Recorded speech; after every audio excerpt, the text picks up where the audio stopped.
हरे कृष्णा हरे कृष्णा।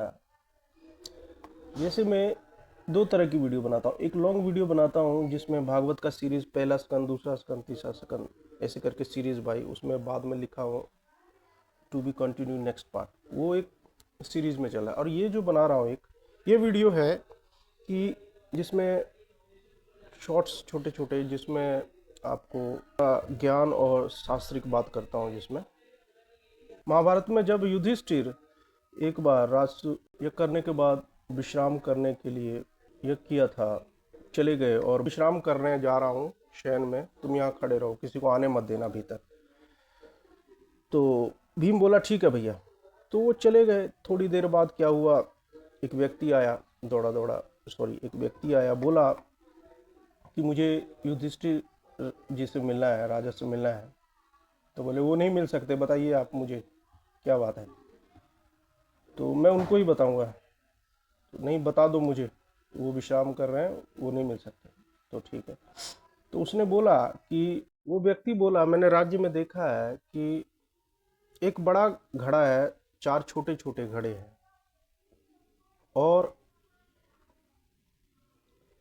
वो बड़े घड़े से चारों छोटे छोटे घड़े में पानी डाला, चारों भर गए। बट वापिस उस छोटे छोटे चारों घड़ों से जब बड़े घड़े में पानी डाला तो वो भरा नहीं। इसका क्या कारण है? तो ऐसा प्रश्न किया। भीम तो आपको पता है वो चक्कर में पड़ गया। अरे यार, ये कैसे कैसे प्रश्न लेके आ जाते हो यार। ठीक है, मैं भाई से पूछ के तुमको बताऊंगा, कल मेरे पास आना। और उसको भेज दिया। ऐसी थोड़ी देर में एक दूसरा व्यक्ति आया।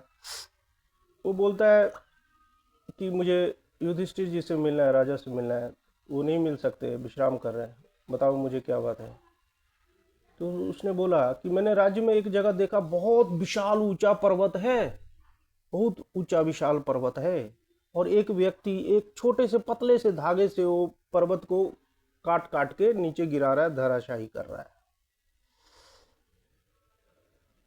इसका ये कुछ समझ नहीं आई, ये कैसे हो रहा है।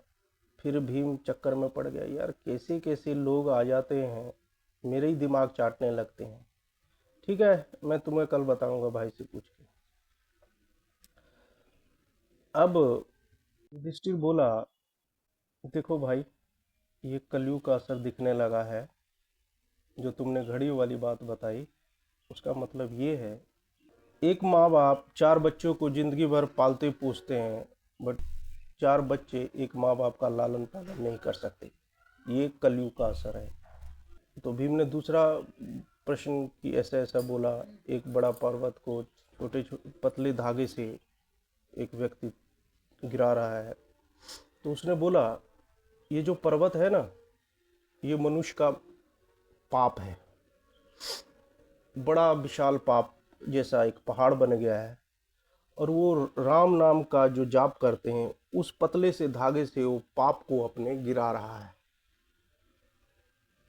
इसका अभिप्राय क्या है कि भगवान नाम से ही बड़े से बड़े पाप को गिराया जा सकता है, भगवान की प्राप्ति किया जा सकता है। इसका ये मतलब है। तो कलयुग में सबसे अच्छी बात यह है कि सबसे भगवान को, भगवान की प्राप्ति करना सबसे सरल है, नाम संकीर्तन बस। यहाँ तक कि सतयुग, त्रेतायुग और द्वापर में तो बहुत मुश्किल था। हजारों हजारों वर्ष तक लोगों को तपस्या, साधना, यज्ञ करना पड़ता था, तब प्रभु प्रसन्न होकर भक्ति मिल पाती थी। बट कलयुग में बहुत आसान है प्रभु को पाना, सिर्फ एक नाम जाप से, संकीर्तन से प्रभु को पाया जा सकता है। जैसे नाम संकीर्तन यस्य सर्व पाप प्रणाशनम, जैसे गोस्वामी जी बोलते हैं, कलयुग केवल नाम आधारा, सुमिर सुमिर नर उतर ही पारा।